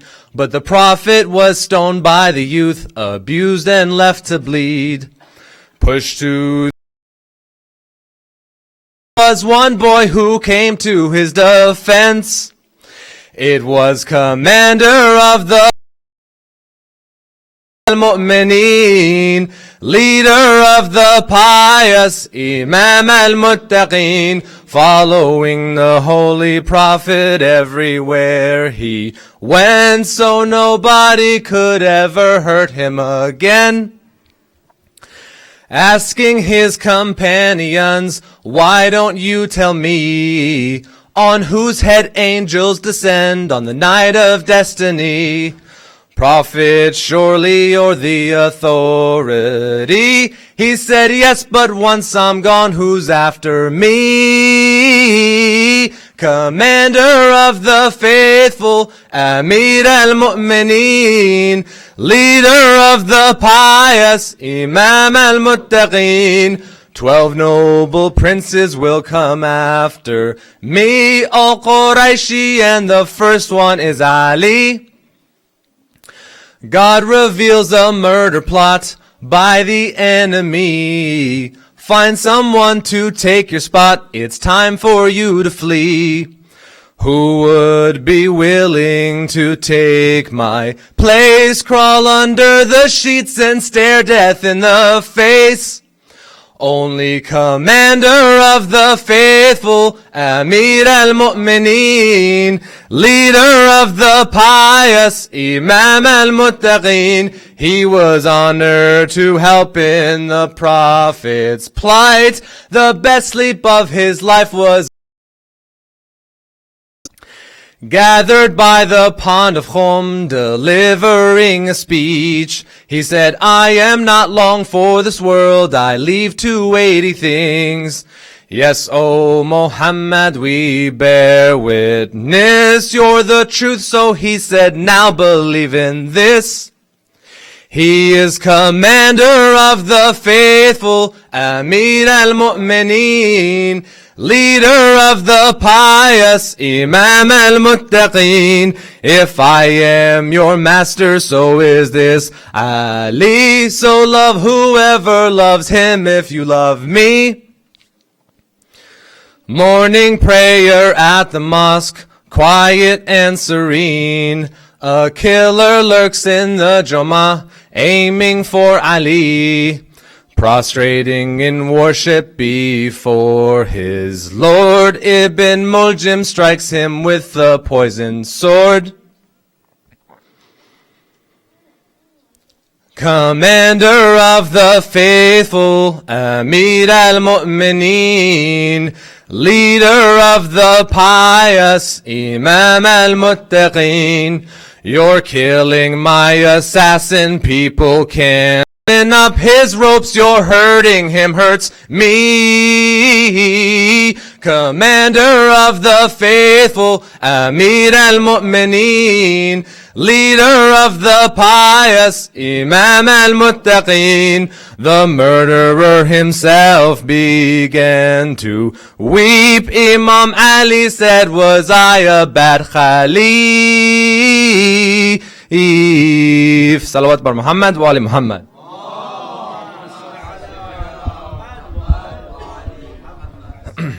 So I'm also working on, they're half-baked. So I'm going to do the 3, and then inshallah via snaps, we'll find out which one I should pursue and put more time into, because I want to get feedback early, inshallah. The first one is about Sayyidah Zainab in the speaking to Yazid. In his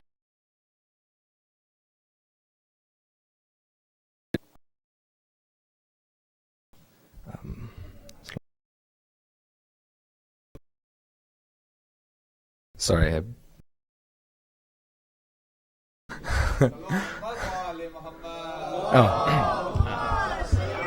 Muhammad wa ali Muhammad. Thank you. In the palace of Yazid, she gave her famous speech. You must think you've won, but you're wrong. See my brother, he was strong, and his message will live on. But you, Yazid, will be history, cursed by everyone for eternity. See my brother, he was strong, and his message message will live on. But you, Yazid, will be history, cursed by everyone for eternity. That's the first one. Second one is about Imam Hussein telling his companions to go, because they don't need to be here to fight for him. Let's turn down the lights, the darkness of the night will provide you with the cover that you need. You fulfilled my rights, so there's no need to fight. You can go home to your worried families.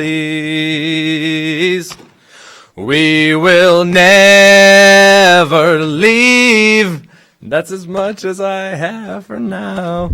Na na na na, something like that. Na na na na na. To be home free, possibly, and seal our victory with the grandson of the messenger of God. So that's the second one.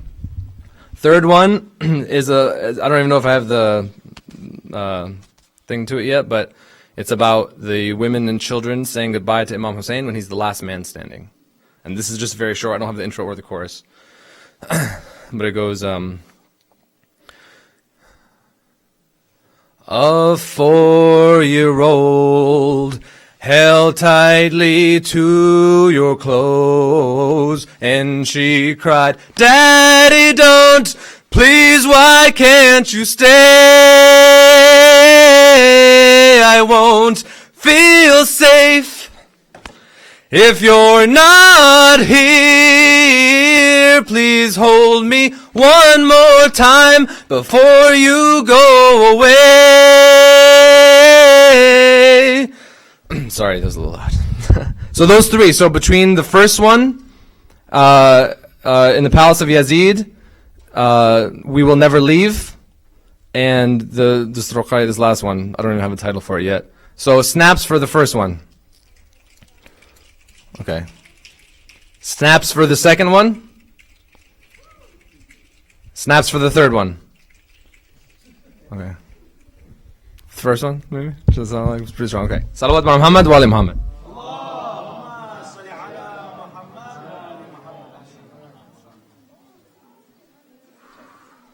Okay, so Alhamdulillah, we've had inspiration. More people unprogrammed are stepping forward to recite that I don't know where to start, but we're figuring it out. And I think I'd like to ask on the sister side. Yeah, I'll go to the sister side now. I'll ask Sister Alia Abbas to now step forward if she's ready with the recite aloud salawat. Allahumma salli ala Muhammad.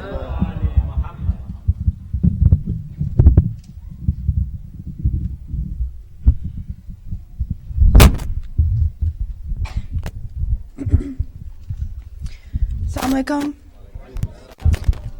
This is a poem I wrote. It's an epic poem from last year about Bibi Zainab.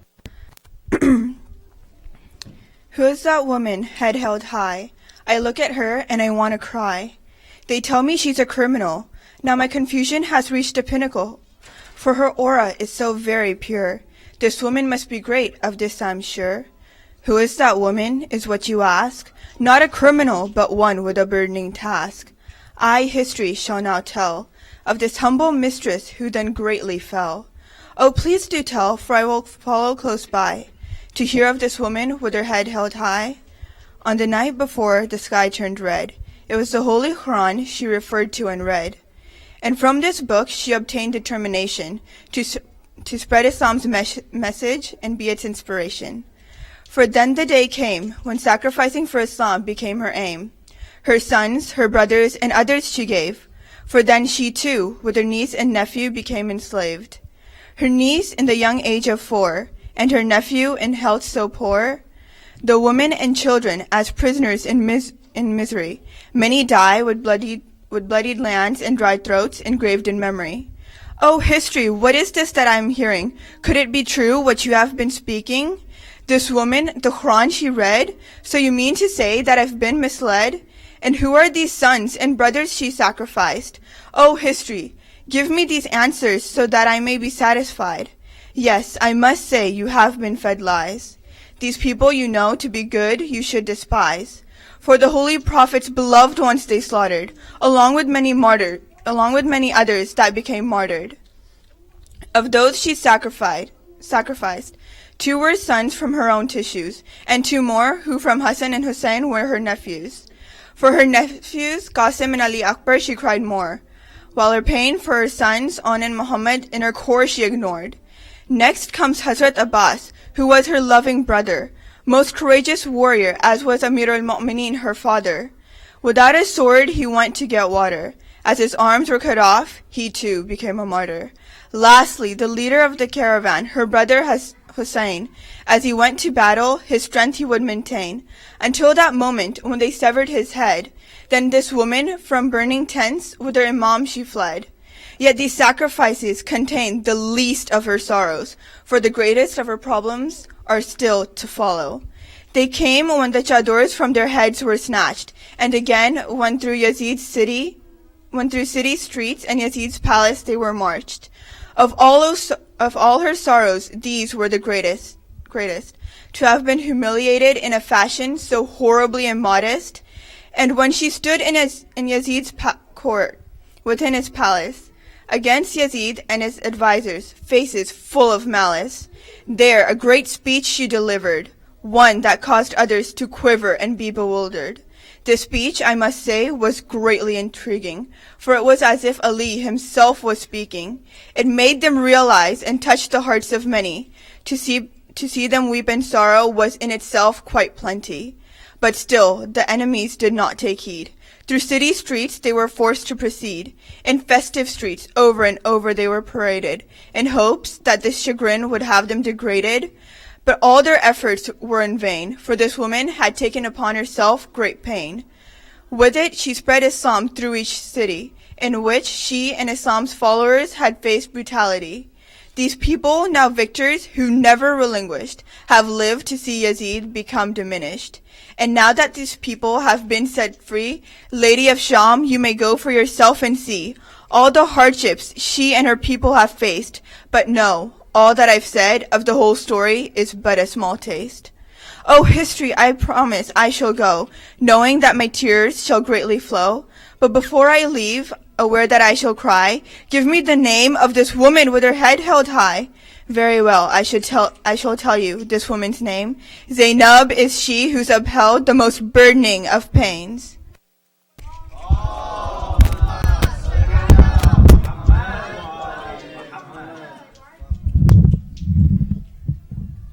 Okay, so now we have another brother who's going to step forward now, and so please be the last brother Ali Rastakot.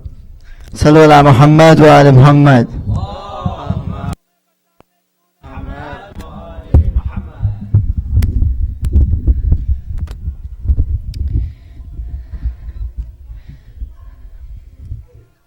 The savior of Islam, the leader of Islam, the hero of Islam, Hussein, Hussein, Hussein.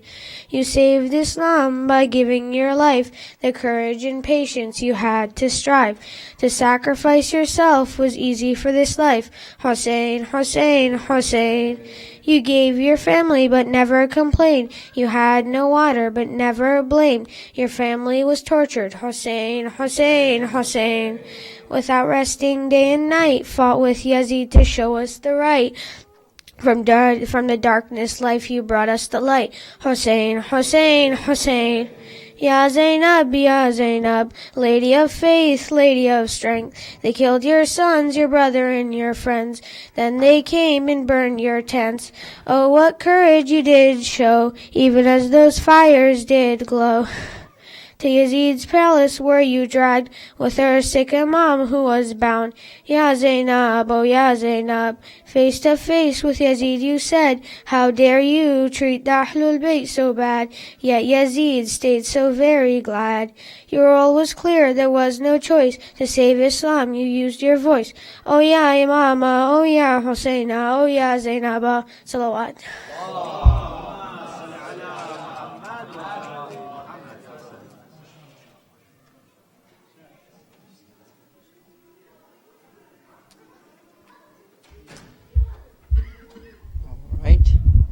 Alright, another salawat.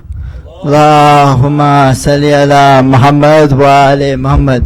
So we're coming to the close of the night, but I believe we have one more sister who said she'd be coming up.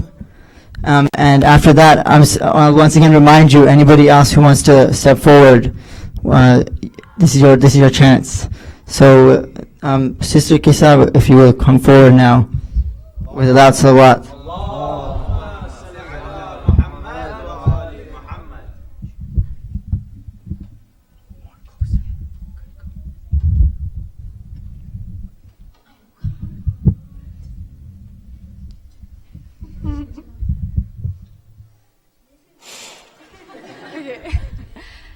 So, Assalamu alaikum. This is not actually my own poem. This is a poem by a famous Pakistani writer named Faiz Ahmed Faiz. And just to give it some context, he was alive during a time where Pakistan had one of its worst dictators named Zia-ul-Haq, and he implemented Islam in a very right-wing and incorrect way. So Faiz Ahmed Faiz was actually thrown in prison for his thoughts and for speaking out against Zia-ul-Haq.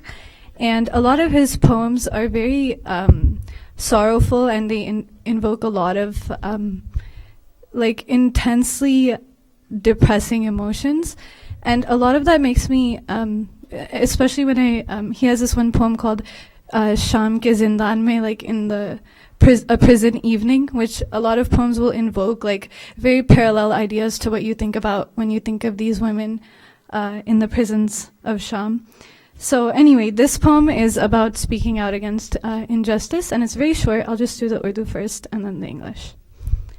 बोल के लब आज़ाद हैं तेरे, बोल ज़बां अब तक तेरी है, तेरा उस्मा जिस्म है तेरा, बोल के जान अब तक तेरी है, देख के आहन घर की दुखन में, ठंड है शोले सुर्ख है आहन, खुले लगे कुल के धदने, फैला है हर एक जंजीर का दामन, बोल ये थोड़ा वक्त बहुत है जिस्मो ज़बां की मौत से पहले, बोल के सच जिंदा है अब तक, बोल जो कुछ भी कहना है कह दे. And the English for this is, speak, your lips still have their liberty. Speak, this tongue is still yours. Speak, still is yours this marvelous body. Speak, for life still belongs to you. Beware, for in the blacksmith's forge, the flames are fierce, the iron is red. Locks will soon open wide their jaws. Loops of chains lay waiting to capture you. Speak, this little time is enough. Before this body and tongue are dead, speak, for the truth is still alive. Speak, say all that you must say. Salawat.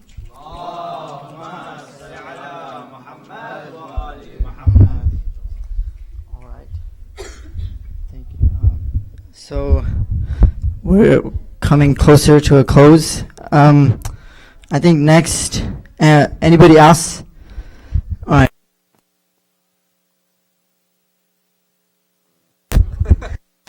Drop the wire. I honestly, I did not plan for this, but like I had something written down earlier in the Muharram. Like I was trying to write English Noha, and then I was like deciding right now.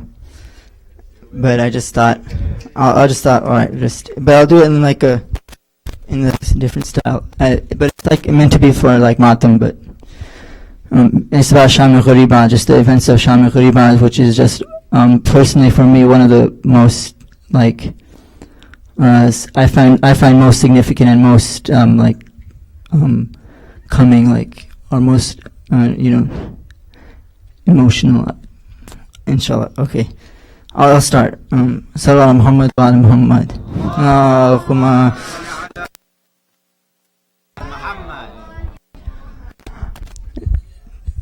Tonight there's an empty grave.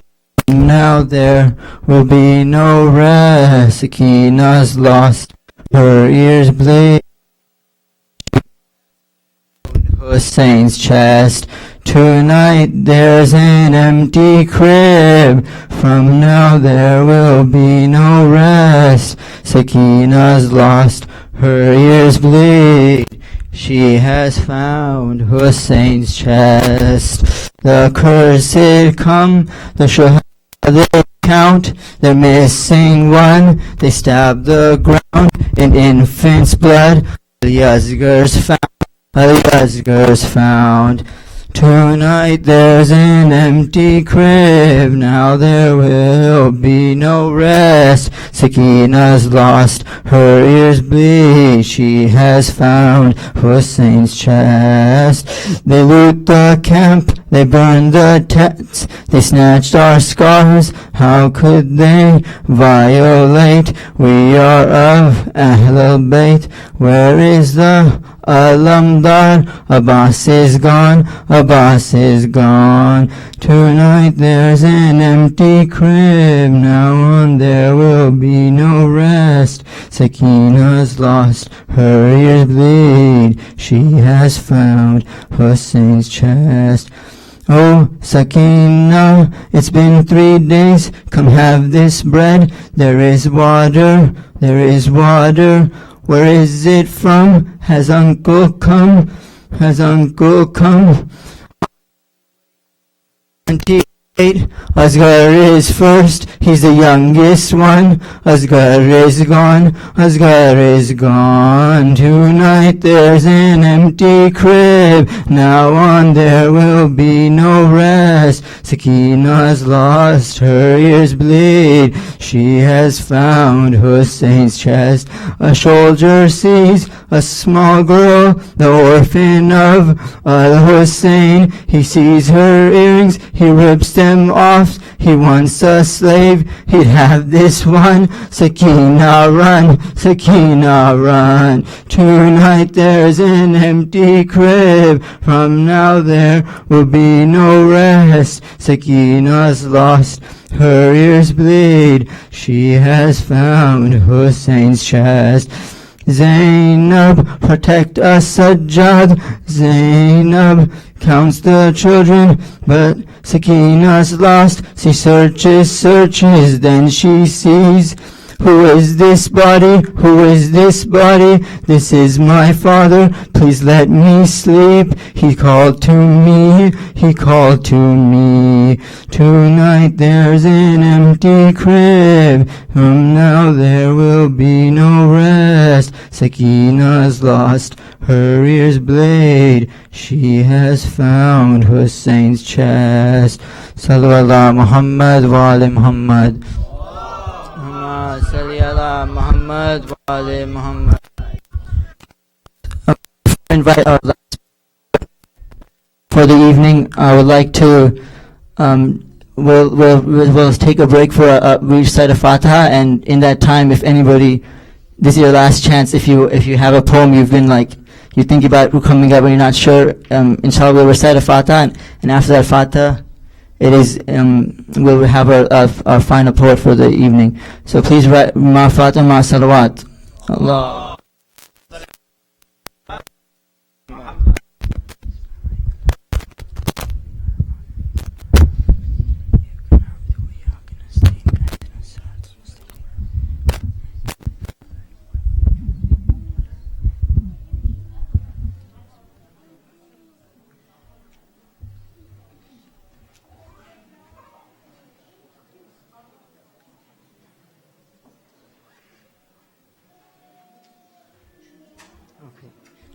Please, now, with the last salawat, invite our final poet, Brother Imla. Sallu ala Muhammad wa ali Muhammad. Allahumma salli ala Muhammad wa ali Muhammad.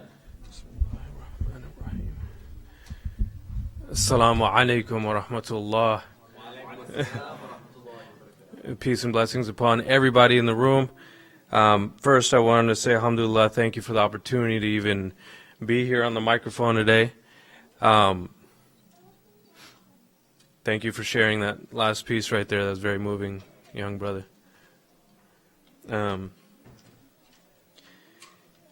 It forced me to actually reflect on the fact that tragedy unfolds around us at every given moment, every single place, everywhere on this earth. Indeed, every day is Ashura and every land is Karbala.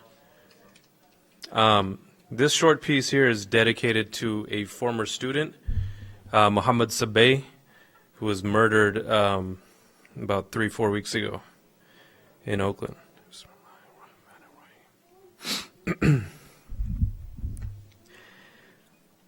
Bullet echoes in flatlands. Rapid succession, compression released through chambers, rearranging flesh. Staccato splatters careening through canyons. Your bravado is a portrait of the American nightmare and dream, woven through gunpowder and powdered wigs, wigs and stockings. Your revolution is a mockery, a black hole oblivion where black people living in flatlands sink in quicksands quickly, quickly, quickly. Bullet echoes in flatlands. Salawat.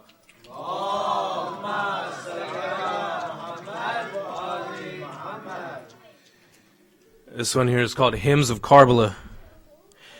The 1990s were the years of El Nino, the golden age of hip-hop, the gilded age of commerce. The roaring 90s brought opulence, decadence, and freshly minted robber barons on the information superhighway. The landscape awash with ideas, brimming with innovation. The nation prospered in the 1990s, the years of El Nino. The pitter-patter percussion of raindrops on corrugated rooftops lulled me to sleep. Saturated in dreams, my mind spilled at its banks, thanks to the bountiful blessings dressed as precipitation. Mountain tops glistened like emeralds green, vibrant troves popping and alive, rain dancing in abundance and bliss. But listen to the mountains today, and you'll hear the hymns of Karbala. Drenched with thirst and hunger, the mountains are parched, yet awakened from slumber. Today its brown thatches and chafs as rainfall graphs drop precipitously, and the golden state dulls to sleep in a dust bowl haze. See, ice is born in arid deserts where the waters of time move like days in a sandglass, where reflection pools evaporate leaving molasses quicksand. The murky cauldron of seething despotism cools, and gurgling whisperings fool us through vented tar sands. I clasp my hands in canute, raised to the cosmos.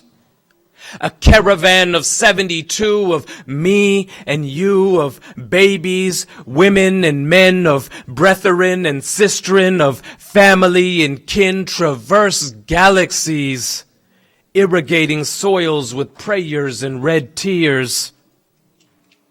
We are thirsty for justice, hungry for freedom from the frigid ice. Ice is born in frost-bitten hearts on hills of capitals, where politricks rap with stick-up kids deranged, where tyrants rearrange maps for profit gain. Yes, this is where ice is born. But we melt this ice on every day, in every land, and geysers gush on Ashura for our thirst and hunger in this caravan to you. Salawat. Allahumma salli ala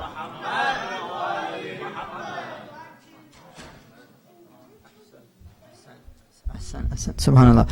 Thank you, everybody, for attending. I'm very glad to close on that note about how every day is Ashura and every land is Karbala, because as I know, I understand, like, as we see all this oppression around us in this world right now, and we see all the struggles we in our personal lives that she has faced, and as we fail, as we see in our she has, as a people, it's like a struggle, and so as we this remembrance of Imam Hussein, and every day is Ashura, every day is Karbala, I would like to pray that we gain the strength and the patience, and for the people, for like the Shias facing genocide in Pakistan, Iraq, around the world, facing oppression, all those facing oppression. As through this poetry, we remember the sacrifices of Karbala and the sacrifices of the Ahlul Bayt. Like, I pray so that we can learn from them that patience and gain that strength, because that's what we have as Shias. We have that lesson from our Ahlul Bayt, and that's how we're here. That's how we're surviving. That's why we have such strength in our faith. Alhamdulillah. So through that, as we see on that note, we see this oppression, like I'm saying, and all I can think is of Sahiba Zaman, Allah Jal Ya Imam, and learning from Imam Hussein, we think to Imam Hadi. So with that, I would like to end with reciting Dua Faraj all together. And Bismillahir Rahmanir Rahim. Allahumma kulli waliyik.